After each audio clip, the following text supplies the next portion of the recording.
मंडला के ज्ञानदीप स्कूल में नारी शक्ति एक नई पहल फाउंडेशन के माध्यम से स्कूल की छात्राओं को नारी शक्ति के बारे में बताया गया।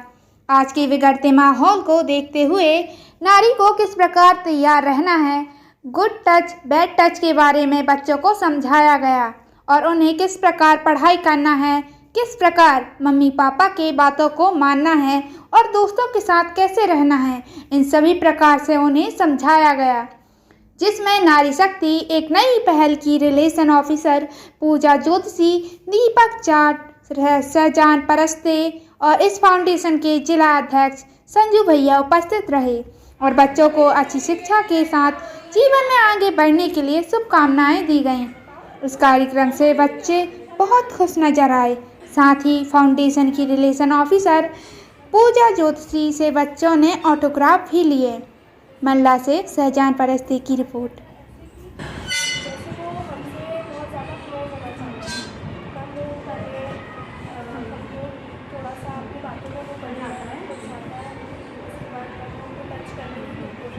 वेरी गुड, ये अच्छा फील है। अब फिर से दोबारा हाथ मिलाओ। अब कैसा फील हो रहा है? मतलब सिर्फ हाथ मिलाने का तरीका देखो, है ना। ये देखो, ये तरीका क्या है? बैड टच हो गए। मैं तो लड़की हूँ, है ना, लेकिन लड़कियाँ भी गलत होती हैं आज के टाइम, है ना। लड़कियाँ भी सही नहीं होती, ठीक है। जैसे अब मैं इसको ये कर रही हूँ, अच्छा फील हो रहा है। अब यहीं पर मैं इसको पीछे इस तरफ से, मतलब इधर से देखूँ, इस तरीके से मैं इसको टच कर रही हूँ, है ना।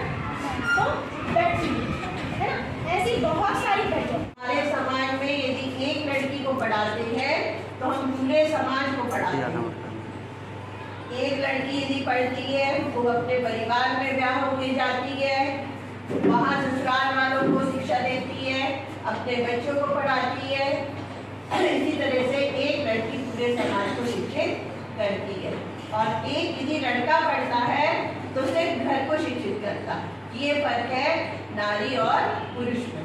यदि एक नारी को पढ़ाया जाता है, पूरी सोसाइटी को वो पूरा समाज जो है उससे पढ़ा लिखा होता है और पुरुष से एक।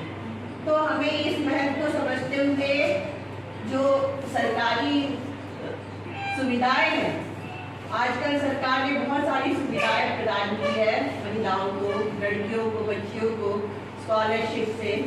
जो महिला 18 साल की हुए उसको रहने की सुविधा, हॉस्टल वगैरह की व्यवस्था की गई है। तो इस फायदे को देखते हुए, लेकिन बहुत सारे समाज अभी भी ऐसे हैं जो अपनी लड़कियों को पढ़ाना पसंद नहीं करते हैं। उनका ये ख्याल है कि लड़कियां पैदा हुई है, घर के काम काज संभालेगी, कल को ब्याह होगी और अपने घर जाके अपना ससुराल संभालेगी। लेकिन ये गलत। यदि नारी की दृष्टि से देखा जाए तो ये बात बिल्कुल टोटली गलत है। नारियों को भी उतना सम्मान मिलना चाहिए जितना कि समाज में पुरुष को मिलता है। दूसरी चीज, अपने टीचरों की बात को, उनकी आज्ञा को, उनकी शिक्षा को, उनकी काउंसलिंग को हमें अपने माइंड में, अपने दिमाग में गांठ बांधकर क्या करना है? रखना है। क्या करना है? रखना है। तब जाकर आपका जो गोल होगा, जो विजन होगा, जो लक्ष्य होगा। नारी शक्ति एक पहल है ना, एक अंतर्राष्ट्रीय संस्था है और इसकी जो चेयरमैन है हमारे मंडला की जो एसपी हैं, उनकी वाइफ है मुकुट दामीजा लिखती है। वो क्या करती हैं कि महिलाओं के क्षेत्र में पीड़ित जो महिलाएं रहती हैं उन लोगों को न्याय दिलाने के क्षेत्र में काम करती हैं। और स्कूलों में जो आप लोगों की उम्र की बच्चियाँ हैं, आप लोग क्या है, लगभग मुझे लगता है कि 14-15 साल की एज हो जाते हैं सभी, है ना। 8th क्लास के हो तो 14-15 साल के तो हो।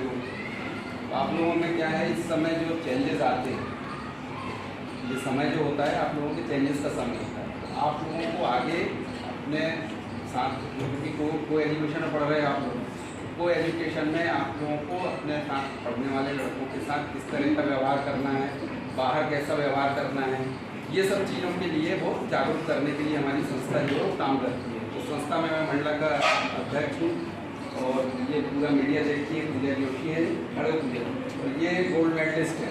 MA में कम से कम 5 सब्जेक्ट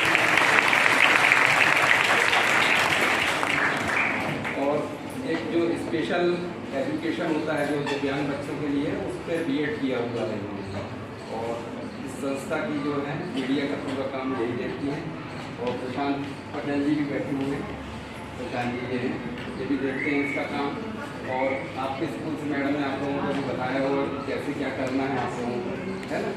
तो आप लोगों पे जो इस समय जो आपकी एज ग्रुप पे जो भी चेंजेस होते हैं और आप लोगों को आगे कैसा क्या व्यवहार रखना चाहिए, आप लोगों को अपने साथियों के साथ या अपने जहाँ रह रहे हो घर में अपने परिवार के साथ, अपने रिश्तेदारों के साथ, इस तरीके से आगे भविष्य में आप लोगों को अपना जो नेचर है रहना, उनके साथ कैसे रहना है और अपने आप को कैसे स्ट्रिक्ट बनाना है, आपकी कोई अपराध हो रहा है तो उससे कैसे निपटना है। आज हम नारी शक्ति एक नई पहल संस्था के बैनर तले ज्ञानदीप स्कूल में आए। यहाँ पर 6वीं 7वीं 8वीं की बच्चियों को महिला उत्पीड़न से संबंधित जानकारी दी, महिलाओं के साथ हो रहे अत्याचार के बारे में जानकारी दी, महिलाओं के साथ जो छेड़छाड़ होती है, जो बच्चियाँ होती हैं वो घर से स्कूल जाती हैं, स्कूल से घर आती हैं, उनके साथ जो रास्ते में घटनाएं घटित होती है उसके बारे में जानकारी दी।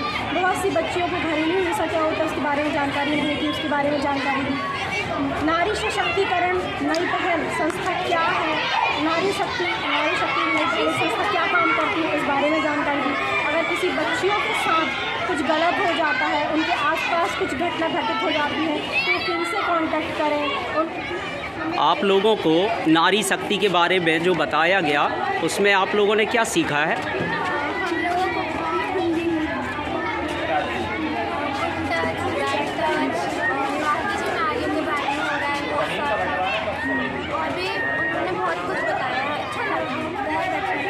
बोलना चाह रहा है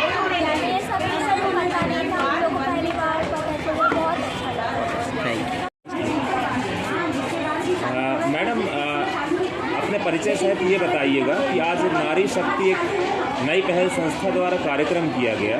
इस कार्यक्रम में बच्चों को क्या बताया गया और आपने भी बच्चों को कुछ टिप्स दिए हैं, उसके विषय में बताइए। देखिए, आज जो है ये कार्यक्रम हमारे स्कूल में आयोजित किया गया, ज्ञानदीप इंग्लिश मीडियम स्कूल में, वुमेन एम्पावरमेंट से रिलेटेड। इसमें काफ़ी चर्चाएँ हुई और गुड टच, बैड टच, और लड़कियों को किस तरह से सोसाइटी में बिलोंग करना चाहिए, लड़कियों को स्कूल जाते समय किस निर्देशों का पालन करना चाहिए और उनको अपने मम्मी पापा से कैसा रिलेशन रखना चाहिए, यदि अनजान व्यक्ति है उनसे कैसे उनको बिहेव करना चाहिए। ये बहुत सारी जानकारियाँ जो है आज आप लोग के माध्यम से दिया गया। और हमारे स्कूल के भी कई टीचर्स ने इस विषय पर चर्चा किया। उन्होंने बच्चों को बताया कि कैसे नारी शक्ति का रूप क्या है, पहले समाज में नारी शक्ति कैसे थी और अब जो है इसका विस्तार कैसे किया जा रहा है। क्योंकि समाज में पहले नारियों का सम्मान होता था, लेकिन आज के ज़माने में थोड़ा सा नारियों को अलग रखा जाता है, तो उस विषय में भी टीचर ने बताया। और जब तक नारी अपने आप में शक्तिशाली नहीं होगी तो नारी का उद्धार नहीं हो सकता है। तो सबसे पहले नारी को ये ठान लेना चाहिए कि वो अपने आप में शक्ति जगाए और समाज में पुरुषों के मुकाबला से होकर चले।